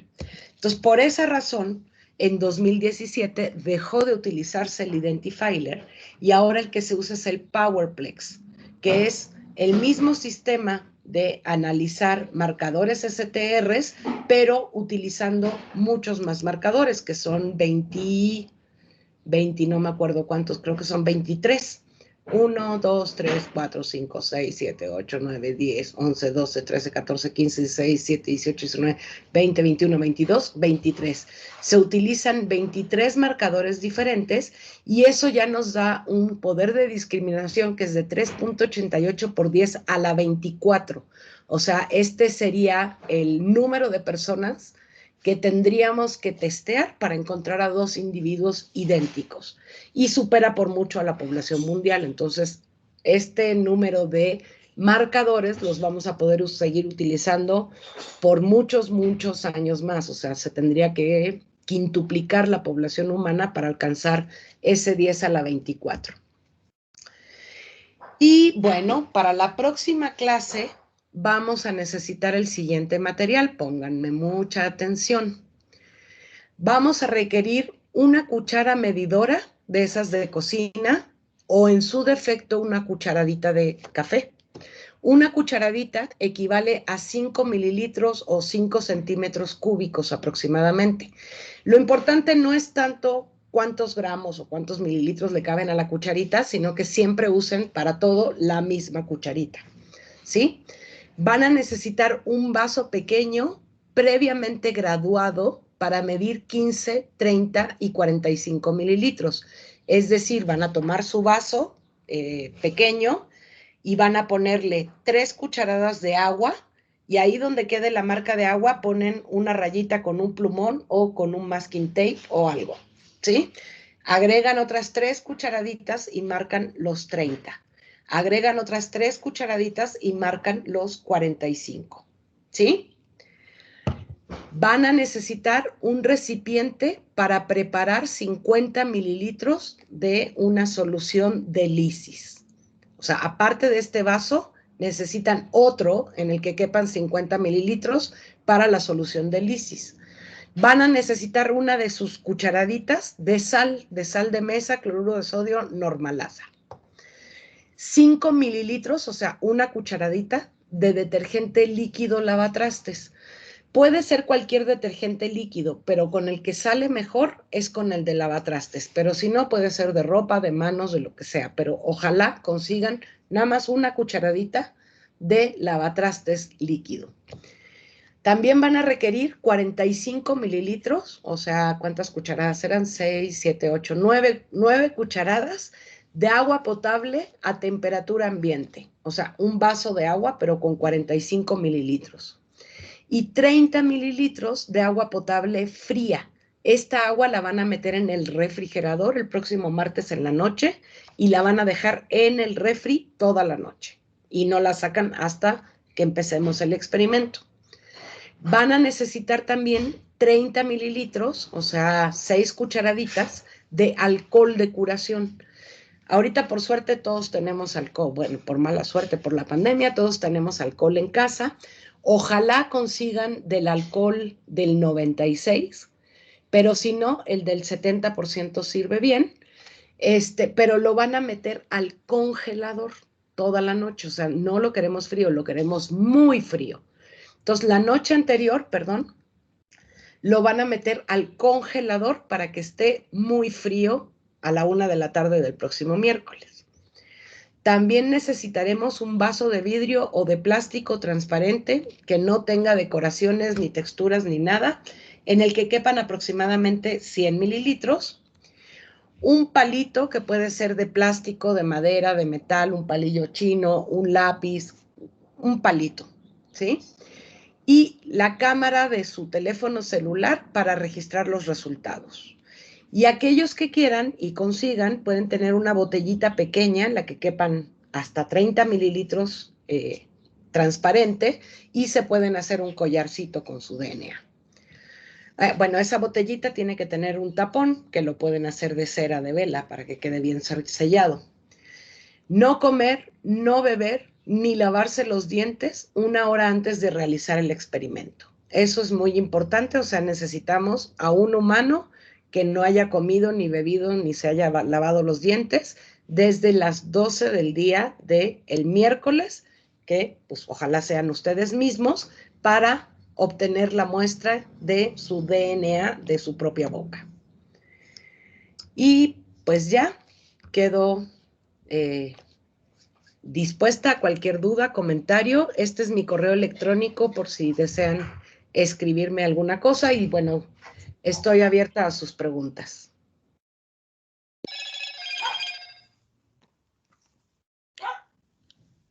¿Nada? Adelante, chicos. ¿Alguna duda, pregunta, jóvenes? No, maestra. No, profesora. ¿Acerca del material, alguna duda? No, sin dudas. No, maestra. ¿Ya está clarísimo el material que tienen que tener? Bueno, ¿les gustó Sí, la maestra. historia? ¿No les gustó? ¿Se quedaron con dudas? ¿Nada? ¿Me podrías repetir cuánto tiempo habría que almacenar el alcohol? Pues todo el que quieras, pero, o sea, si te da miedo no acordarte, pues hoy mismo lo puedes poner en el congelador, pero por lo menos toda la noche, o sea, desde el martes en la noche. Gracias. Uh-huh. Acuérdense, el agua fría del refri y el alcohol, bueno, no va a estar congelado porque el alcohol no se congela a menos 20, que es la temperatura de nuestros congeladores, pero muy frío. Agua fría, pero no congelada, y alcohol muy frío. Adelante, Melissa. Tengo una pregunta sobre lo de la cámara. ¿En la cámara vamos a grabar todo el procedimiento o nada más tenemos que tomar una foto a lo último? A lo último. Nada más es para que le tomen una foto a su DNA.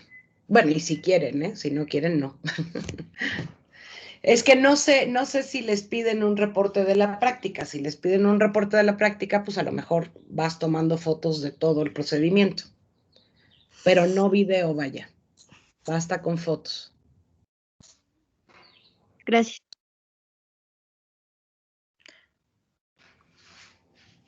¿Alguien más, chicos? Sí. ¿No?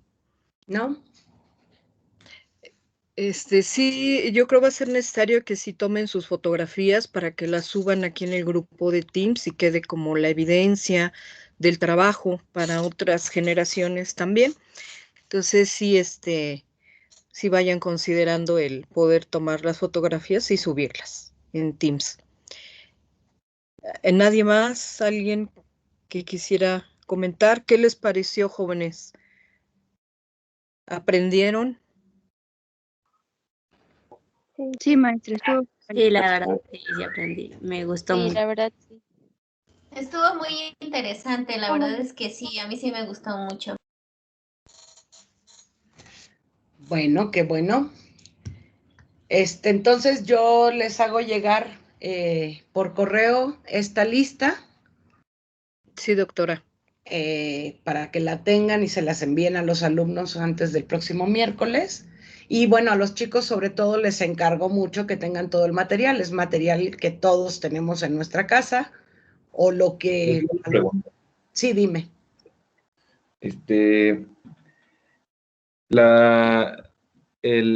Bueno, el ADN de las personas identificadas, digamos, de cualquier persona se puede comprar entre familiares para ver los cromosomas, si son compatibles.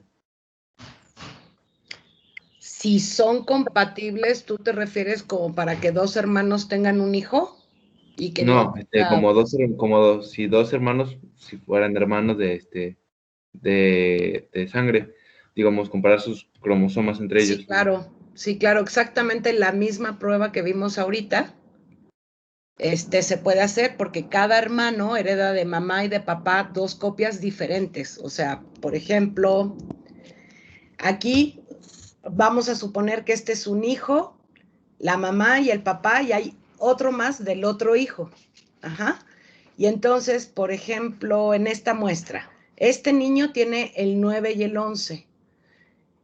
Resulta de que el otro niño tiene el 10, el 9 y el 10, por ejemplo. Entonces, al ver el análisis, ya sabemos que el 9 lo heredó de papá y el otro que tiene el 9 también lo heredó de papá. Y de mamá, este niño heredó el 11 y el otro hijo heredó de mamá el 10. ¿Sí? O sea, es exactamente la misma prueba. Ok. Entonces, y la otra pregunta. ¿Se puede hacer en animales eso? Se puede, pero no está tan caracterizado. O sea, de hecho, por ejemplo, para ver razas, qué tan pura es una raza de perro, hay un kit de STRs especial para que veas si tu perro sí es pitbull o si es gran danés o si es... hay kits para cada especie en particular y son carísimos. Oh, yeah. O sea, el saber la pureza de tu perrito es muy caro. No, ok. Ok. Nada más era eso. Gracias. Doctora, igual en plantas se podría ver este tipo de... Sí, o sea, hay marcadores, o sea, los marcadores son específicos de la especie. O sea, aunque con el chimpancé tenemos un 99% de identidad, a nivel de STRs casi no tenemos nada. Entonces, no nos sirve para distinguir a un humano de un chimpancé, o sea, para eso necesitaríamos pruebas más gruesas, no tan finas como esta. Pero para cada especie podemos tener, aunque no necesariamente lo hay para cada especie, un set de STRs que analizar. Había mostrado una máquina para poder hacer esto, ¿no? ¿El termociclador o el secuenciador? Creo que era el termociclador. El termociclador es para hacer el PCR, es el que sube la temperatura, baja la temperatura, eleva tantito la temperatura, sube mucho. Para identificar bueno, digamos el coronavirus, en un caso. Sí. ¿Y el otro es para qué? Para secuenciar al DNA, ver si dice T, o dice C, o dice G, o dice A. Ok, y este proceso de paternidad es a través de la identificación de cada gen, ¿no? Bueno, hacen las dos cosas, o sea, por ejemplo, si este señor no quiere donar su muestra de DNA y la señora lo que hace es robarse una colilla o llevar un vaso que él tomó agua, se puede obtener el DNA de esas poquitas células, se obtiene el DNA, lo amplifican por PCR y de esos amplificados los secuencian. o no, nada más basta, o sea, si el señor sí dona la muestra, una prueba de paternidad sí tiene que ser voluntaria, de hecho está prohibido hacer pruebas de paternidad a escondidas, pero pues ya ven que lo que está prohibido no siempre está tan prohibido, lamentablemente, pero normalmente el señor sí quiere descartar ser el papá, ¿no? O quiere probar que no es cierto que es el papá, y entonces sí dona la muestra. Entonces, lo que se hace en PCR es amplificar el pedacito, o sea, cada STR va a ser amplificado, se tienen muchas copias de cada uno de esos marcadores para poder contar en secuenciación si hay 7, 8 o 15 repeticiones. Okay. Entonces, se usan primers que flanquean cada una de estas regiones del cromosoma, ¿no? Los primers flanquean aquí y acá, y entonces los pedacitos que se van a amplificar pueden ser de todos estos tamaños. Pero yo quería saber si hay como plantillas de los primers para saberlo. O sea, esto está súper estandarizado. Cualquier laboratorio que haga pruebas de paternidad tiene esto. Ok, ya. Sí. ¿Alguna otra pregunta, chicos, chicas? Profesores.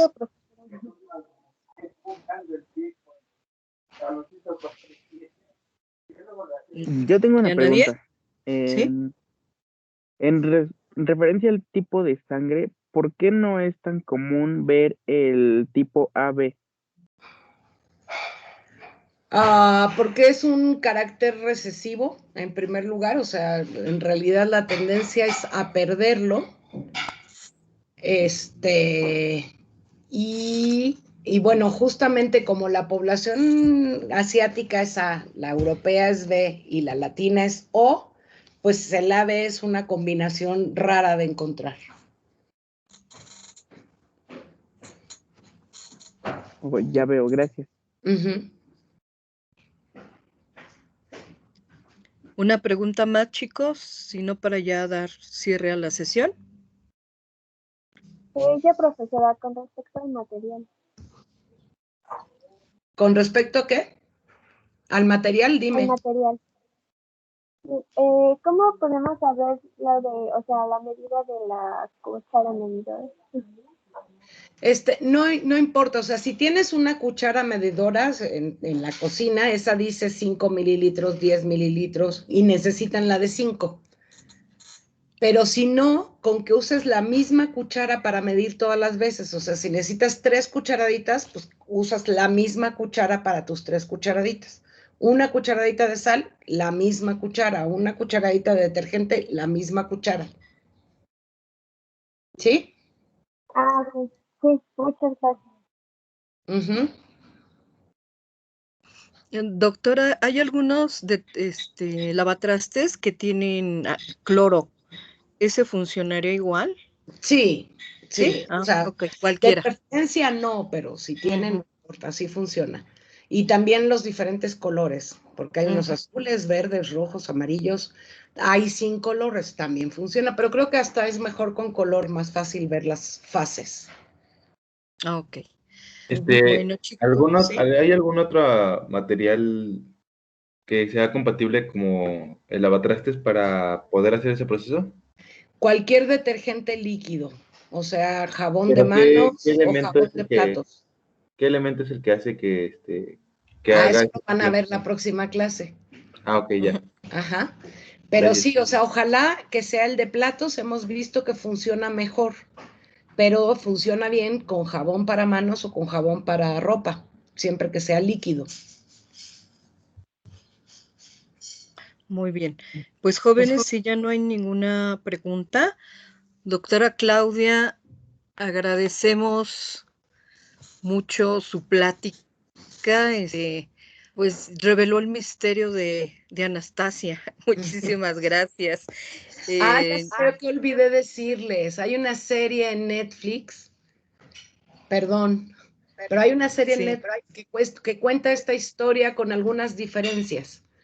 Las diferencias, pues yo creo que fue por darle más interés a Hollywood. La serie está aburridona para mi gusto, pero más o menos es la misma historia que les platiqué, pero contada de otra manera, por si quieren y pueden verla en Netflix, nada más. Sí, muchísimas gracias, doctora. Pues fue muy, muy interesante. Yo creo que todos aprendimos algo nuevo el día de hoy. Y pues la siguiente sesión, jóvenes puntuales, voy a abrir sesión como al 5 o 10 para la 1, para estar todos puntuales con su material ya preparado. Y pues tengamos una sesión para obtener nuestro DNA de la mucosa bucal. Pues muchísimas gracias, doctora. Bueno, entonces nos vemos la próxima semana. Muchas gracias a ustedes y les mando la lista del material para que lo junten. Muchas gracias. Que tengan excelente tarde todos. Pues un aplauso, doctora. Gracias. Muchas gracias. Gracias, maestra.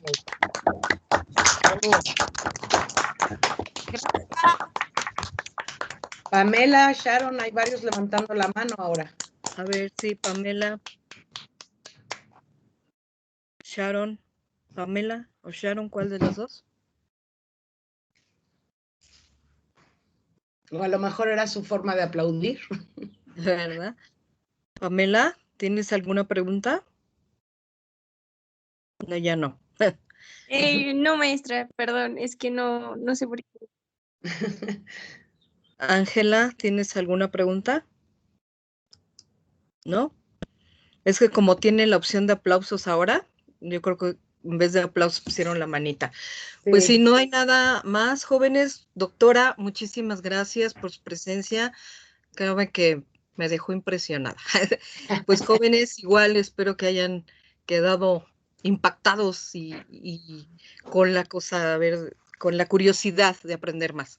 Pues muchísimas gracias, que tengan todos muy buenas tardes. Y a ver, otra manita, Pamela.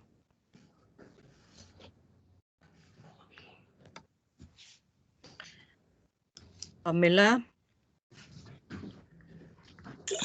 Profesora. Sí, adelante, te escuchamos.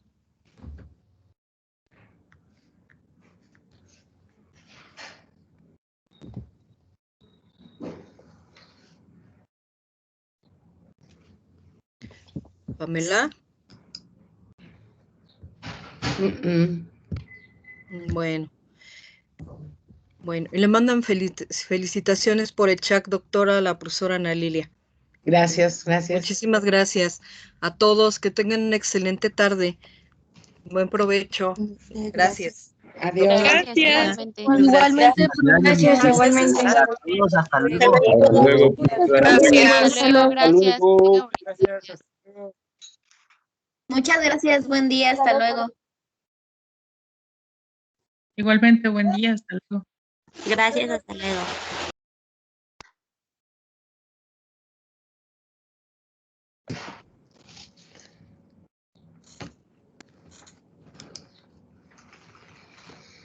Ya se están yendo.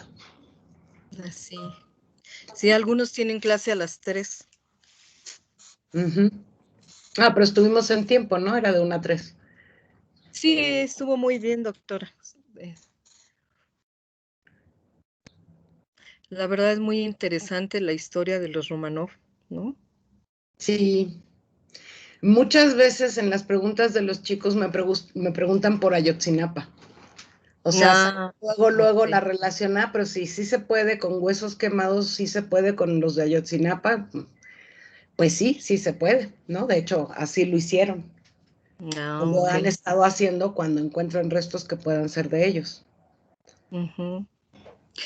Yo hace poquito vi un documental, igual que está en Netflix, de unas momias de Egipto, que también encontraron unas fosas y querían identificar si eran familiares o hijos, pero aquí fueron por la evidencia del hueso. Ya. No tanto del DNA, sino de la estructura ósea, y pues sí determinaron que sí eran los familiares. Pues Viviana tiene una plática bonita justamente con los familiares de Tutankamón. Pues a ver si luego nos hace una plática de eso. Ándale. Sí, es muy, muy interesante. Sí, lo que pasa es que Viviana tiene un bebé chiquito y está solita con él, entonces sí le resulta. ¡Aquí estás! Sí. Y es donde está. Hoy te escuchó mi papá. Hola, Y doctora. está muy contento. Está muy contento que no le había podido compartir lo que hacemos. Entonces sí, el Tutankamón lo tengo que preparar para hacerlo en continuar línea. para hacerlo en línea. Pero muchas gracias. No, gracias a ustedes, de veras, por acompañarnos. Creo que algunos chicos se quedaron conectados. Sí. Bueno, pero cuando cerremos la sesión, se cierran todos. Sí. Bueno, pues si gusta, doctoras, cerramos la sesión para... Claro que sí. ¿Le puedo hacer una preguntita a Pati, nada más? Sí, dígame. Es que nada más quería saber si no has hecho esa práctica con los alumnos a distancia, porque ya me pasó con alguna escuela que ya lo habían hecho. Entonces no quiero que... Como tú lo hiciste ya con Isis en otro tiempo, quería preguntarte si no lo has hecho. Mamá. Hola, jefe. Buenas tardes. Hola, ¿qué tal? Buenas tardes. Pues en el plantel se hizo en el 2018 o 19, ¿no, Pati? Pero con estos alumnos no se ha realizado. O sea, a lo mejor los más grandes, pero ya ni se acuerdan. No, ya no alcanzaron a hacerlo. Ya no alcanzaron. Bueno, porque es lo mismo que ya hicieron en vivo ahí, pero ahora cada uno con el material en su casa. Esa es la estrategia a distancia ahora. Entonces no es un material controlado y pues les gusta mucho hacerlo con lo que tienen en su casa. Entonces, pues no les digan que ya lo conocen otros. Si no, aquí no lo hemos hecho. ¿A cuál de las dos o le mando a las dos el material? A las dos, ¿verdad? Mejor. Si gusta, doctora, se los voy a publicar en Teams, pero y también a cada correo. Y un día antes les voy a recordar de que metan al refrigerador el alcohol. No, el alcohol va al congelador, el agua al refrigerador. Ay, perdón, sí. El alcohol al congelador. Sí, sí, sí. Jefe, ¿algo más? Pues agradecerles a las doctoras Claudia y Viviana, muchísimas gracias de verdad por esta exposición, estuvo excelente y bueno, sobre todo el comportamiento de los jovencitos, ¿no? Me gustó mucho que estuvieron muy atentos y muy bien portaditos, ¿no? Pues esperamos con ansias la siguiente sesión, yo creo que va a ser extraordinario y ya estamos listos también aquí preparando nuestros materiales para hacer la práctica. Muchísimas gracias a las 4. Mandamos un fuerte abrazo. Jefe. Gracias. Pues todos cierros la sesión. Muchísimas gracias. Un abrazo. Muchas gracias. Que tengan bonita tarde. Claudia, nada más de favor, son alumnos de segundo y de cuarto. Anteriormente habíamos trabajado solamente con sexto y los chicos de segundo, pues sí son un poquito más lentos en comprender instrucciones. Si podría ser más detallada al momento que les explicas. Sí, claro. Ninguno de los grupos que tenemos ahorita ha participado en el laboratorio portátil. Ninguno ha hecho ninguna práctica de este tipo y va a ser completamente novedoso para ellos. Ok, pero las instrucciones de la práctica es Viviana. Pero sí lo hacemos con mucho.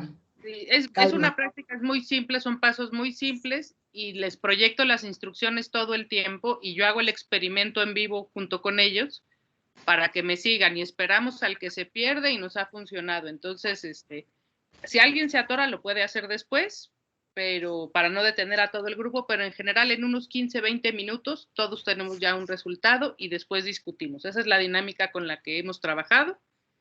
Y igual cualquier duda, por adelantado o después, con gusto las resolvemos. Pues, muchas gracias. Muchas gracias. Que tengan una bonita tarde. Igual. Cierro la sesión. Muchas gracias. Igualmente, buen provecho. Adiós. Provecho. Hasta luego. Bye. Igualmente, gracias. Gracias, hasta luego. Maestras, maestros, director, muchas gracias. Feliz tarde. Gracias, Isma. Igualmente. Hasta luego a todos. Feliz tarde. Cuídense.